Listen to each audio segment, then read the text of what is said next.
Ry hava-malala, fifaliana indray ny miaraka amintsika amin'ity takariva ity. Iaraka hifampahery amin'ny alalan'ny ten'Andriamanitra indray isika. Mialohan'ny zavatra rehetra, andehantsika hivavaka hatrany.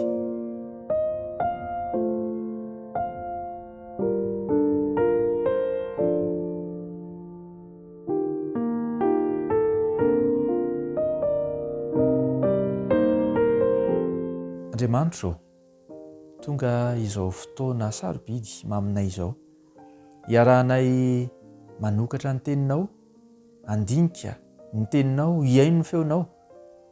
Andriamanitra ô, mitenena aminay amin'ny alalan'ny fanahy masinao, mitenena aminay amin'ny alalan'ny soratra masina, ary tario ho amin'ny fanandramana velona, mitohy, miamitombo miaraka aminao izahay. Noho ny amin'ny anaran'i Jesosy Kristy. Amen.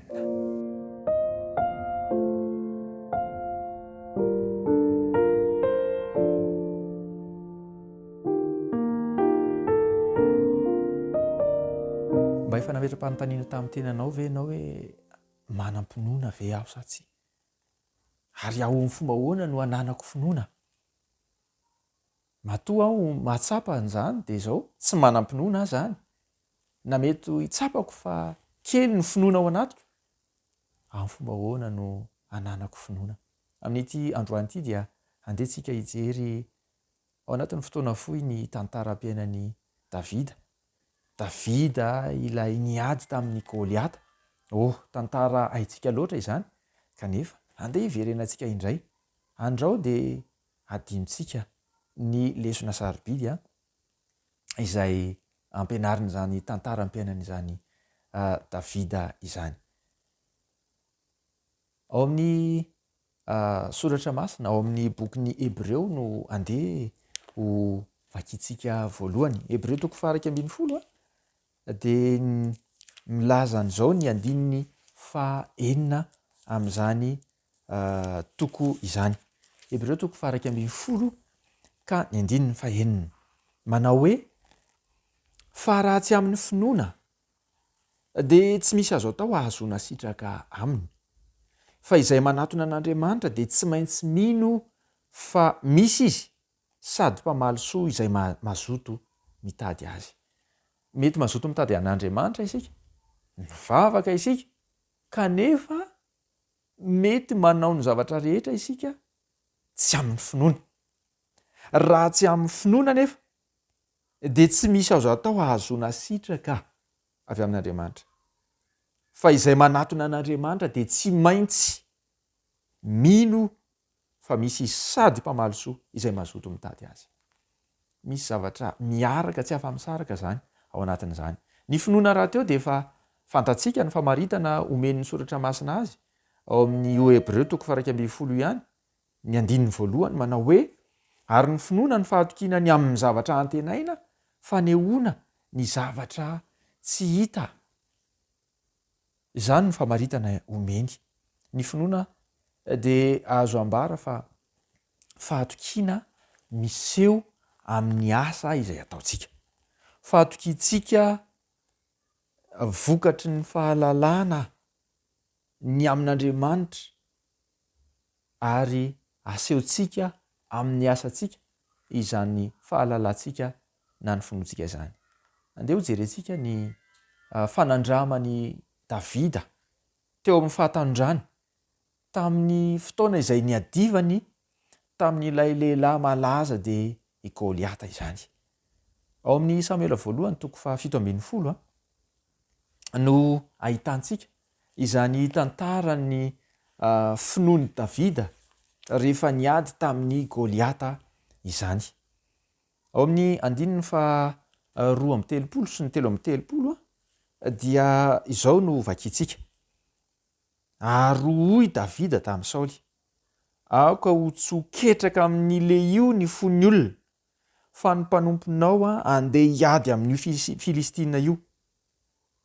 Fa hoy Saoly tamin'i Davida: tsy toanao ny andeha hiady amin'io Filistina io, satria mbola zaza ianao, fa izy efa mpiady hatr'izay ny ainany.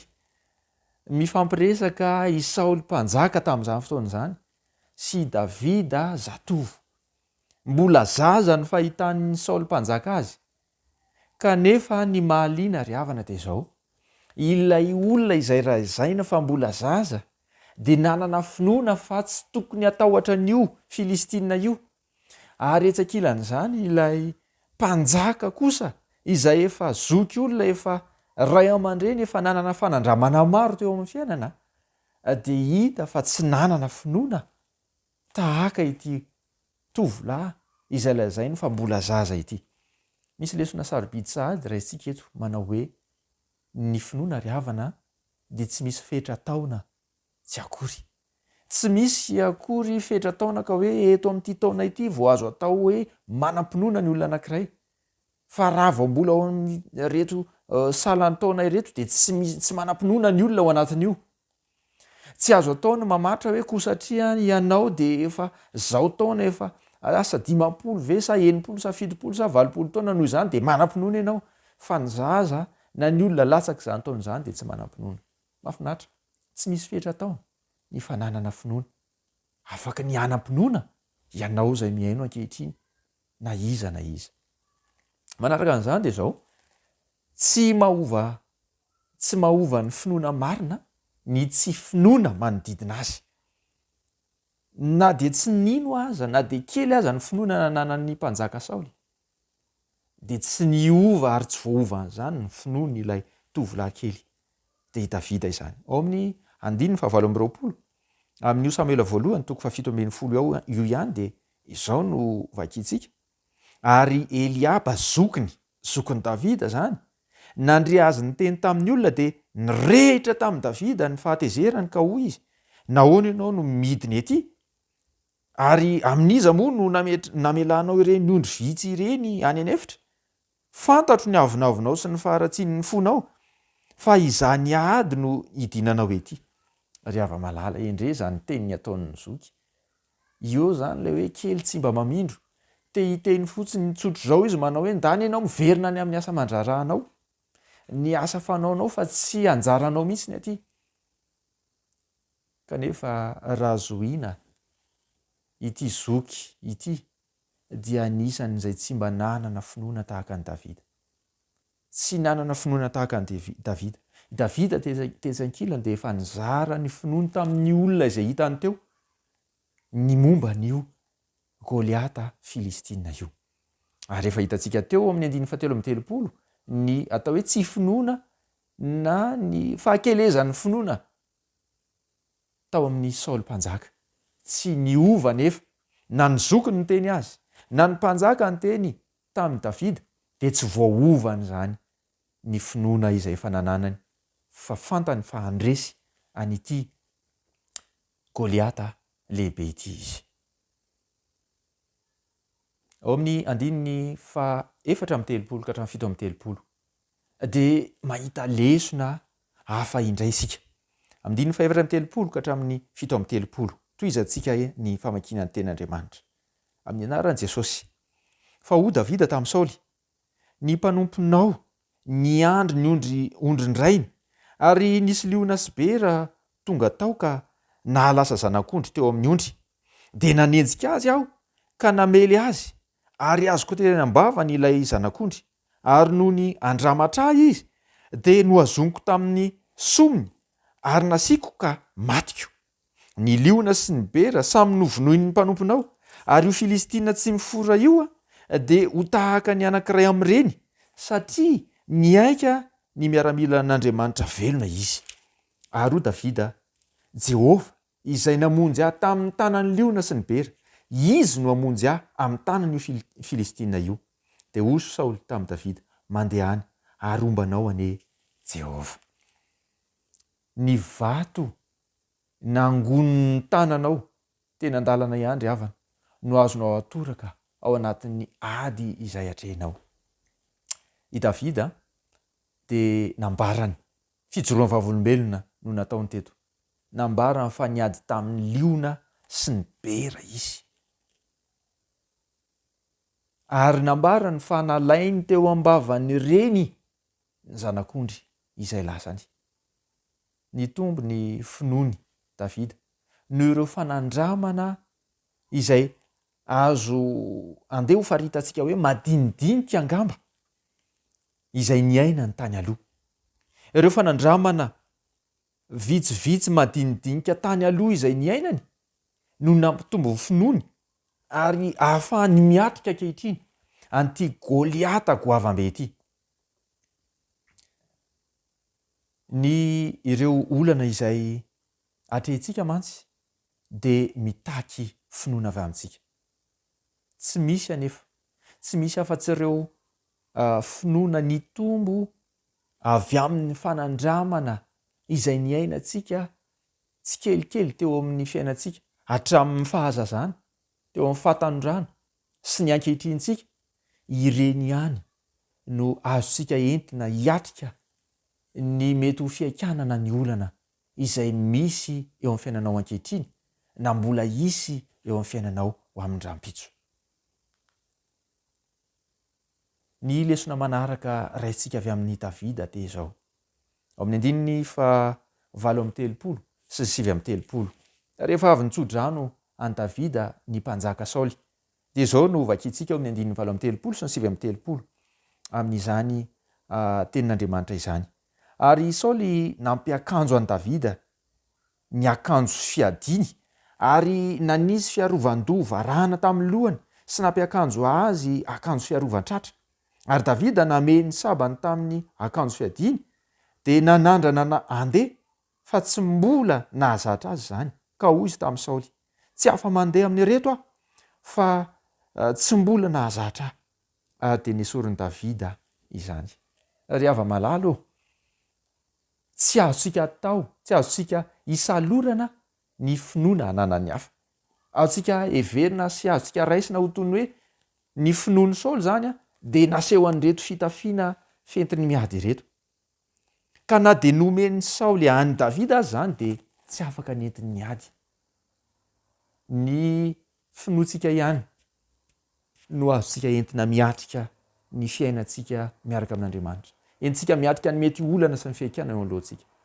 Ny finoan'ny hafa de tsy azontsika entina hiatrehana an'izany. Dadanay mino, na ny neninay de mino, kristianina izy.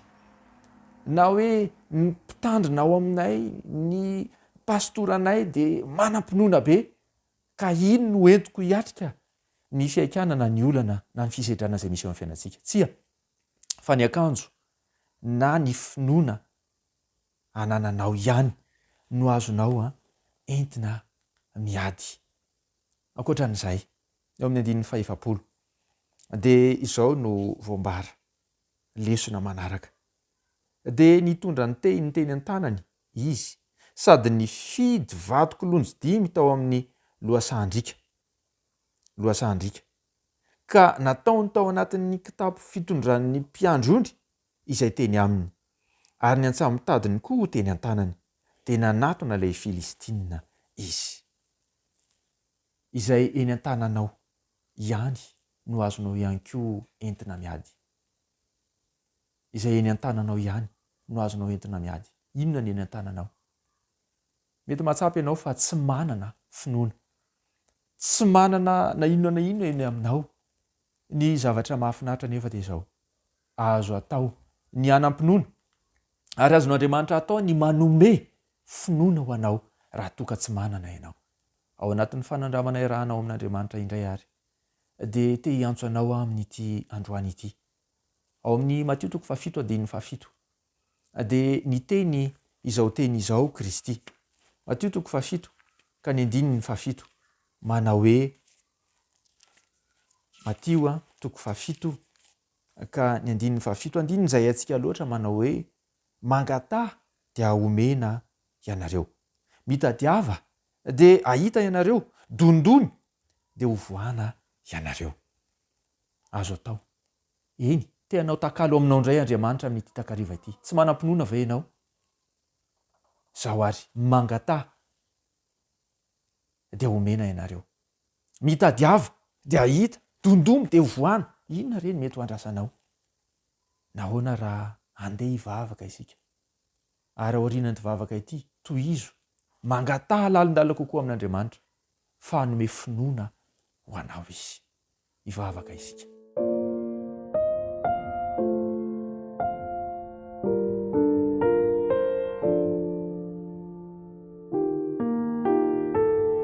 ry tompo Andriamanitra eo ampandrenesana izany tantaram-piainan'i Davida izany. Dia tsapanay fa tsy mitovy amin'ny azy ny fanandramanay. Eny na oviana dia tsy hitovy mihitsy ny fanandramana iainanay. Iainan'ny kristianina tsiraray avy. Samy manana ny fanandramana, samy manana ny ady hatrehina ny tsiraray.